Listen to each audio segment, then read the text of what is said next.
मिट गए, मिटते हैं, मिट जाएंगे आधा चेहरे।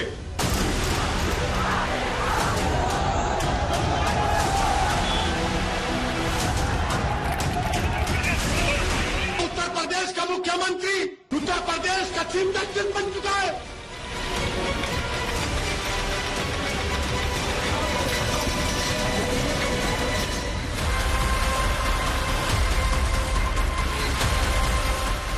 नुपुर शर्मा के विवादित बयान पर मुसलमानों का गुस्सा, उसके बाद भड़की हिंसा और पत्थरबाजी के बाद बुलडोजर और बुलडोजर के बाद बवाल की सियासत का पारा जून की गर्मी को मात दे रहा है। एक ऐसा दिन नहीं बीतता जब असदुद्दीन ओवैसी बुलडोजर के मुद्दे पर उत्तर प्रदेश के मुख्यमंत्री योगी आदित्यनाथ पर धावा नहीं बोलते। बीते दिन ओवैसी साहब का पारा ऐसा चढ़ा कि योगी को चीफ जस्टिस कह दिया तो आज उन्हें सुपर जज कह रहे हैं। तो उत्तर प्रदेश का मुख्यमंत्री उत्तर प्रदेश का चीफ जस्टिस बन चुका है कि वो फैसला करेगा कि किसका घर तोड़ दिया जाए। अगर आफरीन फातिमा के बाप को सजा भी होगी तो घर कैसा तोड़ते हैं आप? उत्तर प्रदेश के चीफ मिनिस्टर तो सुपर चीफ जस्टिस बन चुके हैं, वो खुद अपनी अदालत में किसी को कन्विक्ट करेंगे और घर तोड़ देंगे। अभी से घर तोड़ दो आप। रूल ऑफ लॉ को तो बर्बाद कर रहे हैं आप। जो घर तोड़ा गया आफरीन फातिमा का, वो तो उसकी मां के नाम पे था। आपने झूठी नोटिस दी, आपने झूठा कहा कि पहले नोटिस दी। आपको कोई इख्तियार ही नहीं है घर तोड़ने का। अब तक बीजेपी से कोई खुलकर बुलडोजर की कार्रवाई पर दम नहीं भर रहा था, लेकिन अब बीजेपी सांसद साक्षी महाराज सामने आए हैं। कह रहे हैं पत्थरबाजी का इलाज बुलडोजर ही है। साक्षी महाराज ने कहा कि अगर शुक्रवार को पत्थरबाजी होगी तो शनिवार को बुलडोजर जरूर चलेगा। उन्होंने याद दिलाया कि यूपी में योगी सरकार है। वहीं ओवैसी सीधा सवाल दाग रहे कि बिना अदालती फैसले के घर कैसे गिराया गया। हमारा घर तोड़ दिया तुमने। तुम कौन होते अगर उसने किया? आफरीन फातिमा के बाप ने किया तो कोर्ट में चलाओ ना केस, सजा दिलाओ उसको, जेल में डालो, कोर्ट में कन्विक्ट कराओ। ये नया भारत तो कुछ लोग इसमें विष घोलना चाहते हैं, अस्थिरता फैलाना चाहते हैं। उसी का परिणाम है कि सुनियोजित तरीके से देश में जगह जगह पत्थरबाजी। और हमारे यहाँ तो बाबा योगी आदित्यनाथ है उत्तर प्रदेश में। अगर शुक्रवार को पत्थर चलेगा तो शनिवार को बुलडोजर जरूर चलेगा।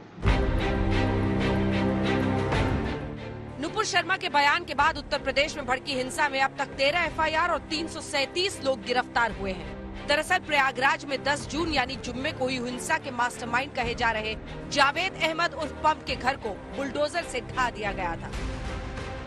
रविवार को भारी तादाद में पुलिस बल के साथ प्रयागराज प्राधिकरण की टीम जावेद अहमद के घर पहुंची और बुलडोजर से जावेद पंप के घर को मलबे के ढेर में तब्दील कर दिया गया। अब ओवैसी सवाल उठा रहे हैं कि अगर जावेद को पुलिस उठाकर ले गई तो फिर उसकी बेटी आफरीन फातिमा का घर क्यों तोड़ा गया? प्रयागराज में लोगों ने प्रोटेस्ट किया तो आपने आफरीन फातिमा के घर को तोड़ दिया,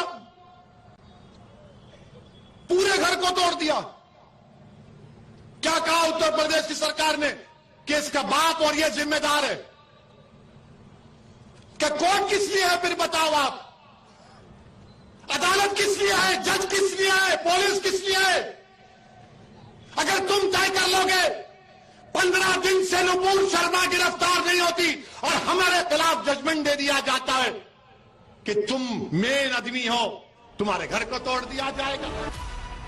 गुजरात के भुज में बीते दिन ओवैसी यूपी के सीएम योगी आदित्यनाथ पर बड़ी जोर से बरसे। प्रधानमंत्री, ये नफरत नहीं है तो क्या है बताओ आप? उन्होंने सीधे सीधे सीएम योगी को कह दिया उत्तर प्रदेश के मुख्यमंत्री इलाहाबाद हाईकोर्ट के चीफ जस्टिस बन चुके हैं। ओवैसी ने ये सवाल भी बुलंद आवाज में उठाया कि लखीमपुर खीरी में किसानों को जीप से रौंदने वाले अजय मिश्रा टेनी के घर पर बुलडोजर नहीं चलता और आफरीन फातिमा के घर पर बुलडोजर चलता है। आफरीन फातिमा के बाप ने किया तो कोर्ट में चलाओ ना केस, सजा दिलाओ उसको, जेल में डालो, कोर्ट में कन्विक्ट कराओ। क्या उत्तर प्रदेश का मुख्यमंत्री उत्तर प्रदेश का चीफ जस्टिस बन चुका है कि वो फैसला करेगा कि किसका घर तोड़ दिया जाए? ओवैसी ने पीएम मोदी से अपील की, आखिर ये बुलडोजर एक समुदाय के लोगों पर क्यों चल रहा है। ओवैसी ने गरजते हुए कहा, ताले लगा दो अदालतों पर।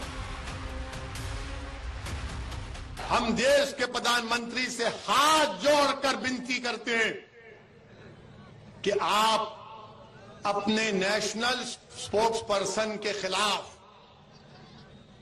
एक्शन लीजिए। केस रजिस्टर है, पुलिस को तहकीकात करके उनको जेल को भिजाइए और जो आईपीसी और सीआरपीसी के कानून के तहत कोर्ट के जरिए से कोर्ट का फैसला होगा तो उनको सजा मिलनी चाहिए। पैगंबर मोहम्मद को लेकर ओवैसी काफी भावुक भी हुए। उन्होंने इमोशनल होते हुए दुआ मांगी कि अल्लाह के रसूल सल्लल्लाहु अलैहि वसल्लम ने ताइफ के सफर में ताइफ के वक्त ये दुआ फरमाई थी कि अल्लाह, मैं अपनी कमजोरी और वसाइल की कमी और लोगों की नजर में बेवक्ती का शिकवा आपसे करता हूं। या अल्लाह, हम अपनी कमजोरी और वसाइल की कमी और लोगों की नजर में बेवक्ती का शिकवा आपसे करते हैं। आप तमाम रहम करने वालों में सबसे ज्यादा रहम करने वाले और मेहरबान हैं। या अल्लाह, आप हमें किसके सुपुर्द कर रहे हैं? ओवैसी ने कहा कि मीडिया उनकी इन तकरीरों को भड़काऊ बताता है, लेकिन वो ऐलानिया कह रहे हैं कि वो ऐसे ही गरजते रहेंगे। आज तक ब्यूरो।